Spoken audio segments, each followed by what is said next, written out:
Hey there folks, and welcome to this video, and here's a general notice how I start off the week by talking about the week ahead, talk about looking behind, and talk about stuff that's on my mind. You can find this week's one in the description down below. In terms of looking ahead, I don't think we've got any racing this week. But next week is going to be my 7th anniversary of doing daily YouTube content, which is a massive thing, and I'm going to try and do something special for that. That's on the 11th. In addition to that,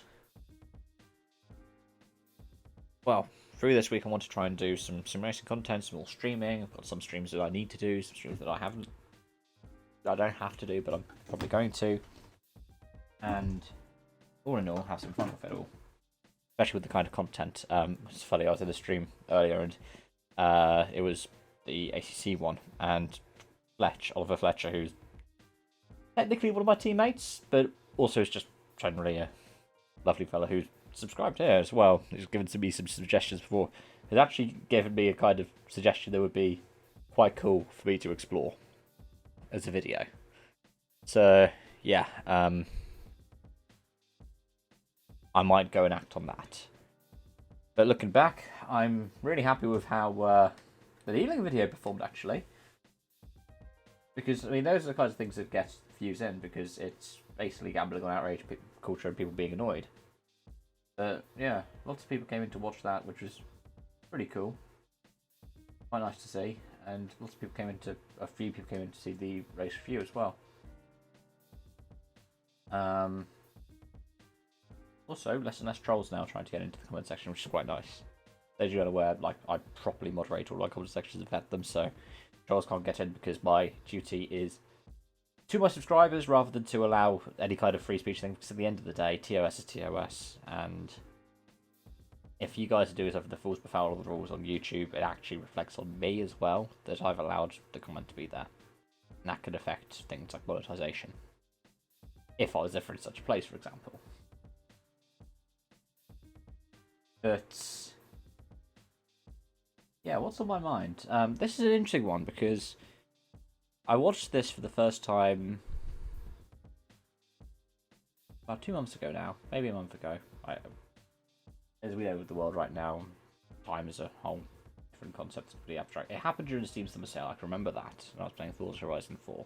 I decided to watch through the entire repertoire by Burnham that's on Netflix. Because, well, at the end of the day, I've seen so many of his bits and pieces come up on TikTok as sounds, as most of us probably have. And I've got some friends who really like Bo Burnham.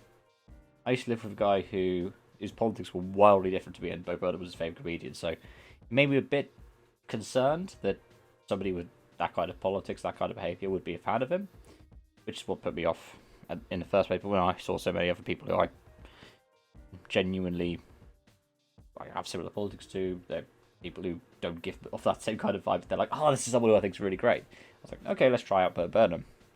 Despite the fact that some of the humour is a bit dated, for me personally, the use of the F slur is a bit like, unless you're part of the community, it's not brilliant to use. As long as you're not, my main thing is just as long as you're not using it directed at other people. And for him, he was using it introspectively as an insult against himself, which, At the end of the day, it's like 2013 and 2016. And the way that we think about these things has changed differently even in that time. Yeah, Inside. One of the things I really enjoyed about it was some of the points that Bo Burnham makes. And he does it in a way that, well, to say it's very clever is very simplistic. So, for example, the brand stuff where he did a brand awareness bit, like, the interesting thing that comes in as the comment is thinking about how we're in such a world of late-stage capitalism that, for example, the Ben and Jerry stuff where them being against the Home Office doing deportations and like this, like being pro-refugee in regards to the UK, and also in regards to not selling in occupied territories that are part of the wider Arab-Israeli conflict. Those things where it's like, yeah, that's really cool to see.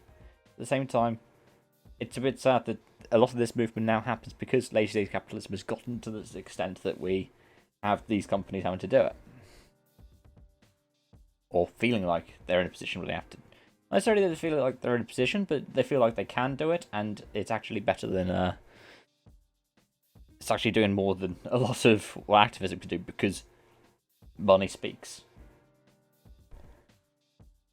And there are a couple other bits and pieces as well in there about like the one of should everyone be expected to have an opinion on everything? And this is where it comes back into where I've talked about, which is, well, like most of my content that's gotten like the big views has been talking about motorsports and politics. It's been talking about Nikita Mazepin. It's been talking about colour science. It's been talking about F1 drivers kneeling. I think, like, in terms of if I put that as a series, that's probably accounted for more than anything else in terms of content. Because if I look through like my top videos, I've got 10,000 views for the first one, 6.5, well, nearly 11,000, then nearly 6,500 for the first one of this season. Hungarian Grand Prix last year's at 4,500. Then you've got a couple of others at like 3,000, 2,000, 1,000. But this is where I'm at. It's like, at the end of the day, you can decide not to have an opinion, but that is a very privileged thing to do, and a lot of people don't really recognise how privileged that is.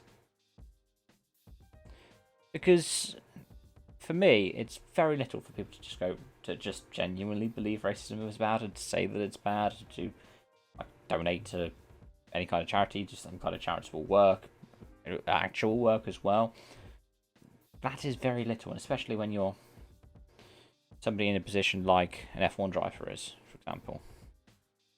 That should be something that'd be quite, in my opinion, quite standard. But privilege is a very wonderful thing, isn't it? And when F1 is usually seen, and motorsport as well, and sometimes sport more generally, is seen as the thing where the higher-ups are the old, rich, cishet white men.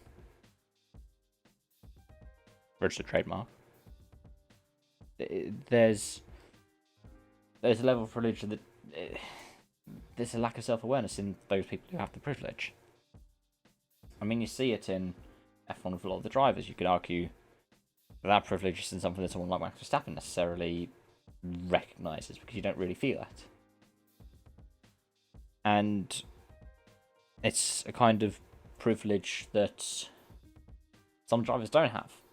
Lewis Hamilton, for example, if you just look at all of his life story, him growing up in Stevenage and having, not necessarily because he was from Stevenage, but the kind of racist abuse that him and his father endured, but also the kind of, at the same time, the class elements of it. Like, to give a perspective of how the sport itself has changed, where Lewis's parents and his dad in particular were, like, financially, when Lewis was growing up, it's very akin to my own financial situation growing up. And again, my parents were divorced. They separated when I was 10? 9, 10? And at the same time, like, we've been through so many recessions that went double dip, triple dip, whatever, in my lifetime. Being able to do even stuff like karting was too far off. It was too far-fetched. Didn't have the money.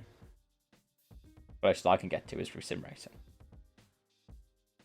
And if I, somebody who has a similar kind of financial background, was just a bit later, could not do that, then yeah, it speaks absolute volumes about the kind of feats that Lewis and his family were able to do to get him even to the point that they got him to before, like, he was getting the McLaren sponsorship and Ron Dennis was taking interest and so on.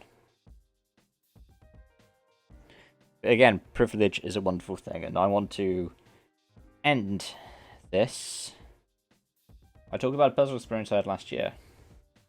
So, for those of you who aren't aware, like, last year I went on, literally the month before everything locked up. I went away to Spain. I went away to Spain to drive a GT4 car. And then after that, I went across to Slovakia. And when I was there, I had an experience with a partner. We went to the capital city, Bratislava, and we went to a food court. I went up to order. Now, to say that my understanding of Slovak is limited is itself just a very limited explanation. I basically know the swear words because a lot of them are very similar across a lot of different Slavic languages, so Russian and Polish, for example, and because I spent so much time playing Counter-Strike when I was younger, I came across most of the kind of swears and maybe a couple of the slurs. Those are terms that I know and I can pick up on. But saying, like, number 5 off of a menu, no. And I went up to order, and this was the weirdest experience that I've ever had, and this is the only time I feel like I've ever had this experience. The person who was serving me, she looks at me and she's like, not necessarily neutral, not necessarily smiling, but more kind of a neutral kind of like. And she sees me, and then the moment that I fail to speak, and I can't speak because I don't know Slovak, disdain, like a kind of almost dislike for me, because I'm an outsider. And I'm not going to do the kind of thing that people accuse a lot of, the one that goes to the buzzwords of liberals who go, oh, I had this experience, which means this. I know what it was. I know it's the same kind of, like, they don't know that I'm English, they don't know I'm British or Irish. It's just, in that moment, she had the same kind of level of, almost anti-immigration racism that you can have here in the UK against anybody coming in from the EU. And the thing is, for me, until I opened my mouth, I passed as somebody who was Slovak, or just a regular person. But then I was different and treated as like I was beneath. And because one of the things is, because of my level of privilege, that's the closest to any kind of racist abuse I will ever face. Unless it's by somebody who's having a go at me for being Irish. And I've had that a lot before. But I am so privileged that that is the worst I can face. God forbid you think about the kind of abuse that folks like Lewis Hamilton can face. And have faced. God forbid you can think of the kind of anti-immigration, the kind of racism you see just on the streets. So yeah, there is every chance that somebody can just go, oh, I don't do this politics, or I don't do politics generally. But unless you have a grasp of how privileged you really are,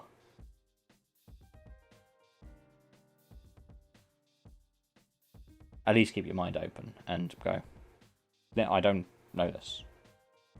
I genuinely believe everyone should be taught on how privileged they are and their kind of privilege, and how people lack that same kind of privilege, and how best to counter it, because these kinds of dialogues are things that deal with these issues. They don't end up being issues further down the line for further generations. We've had it for 2 major generations already. But on that note, thank you for watching, and I hope to see you around.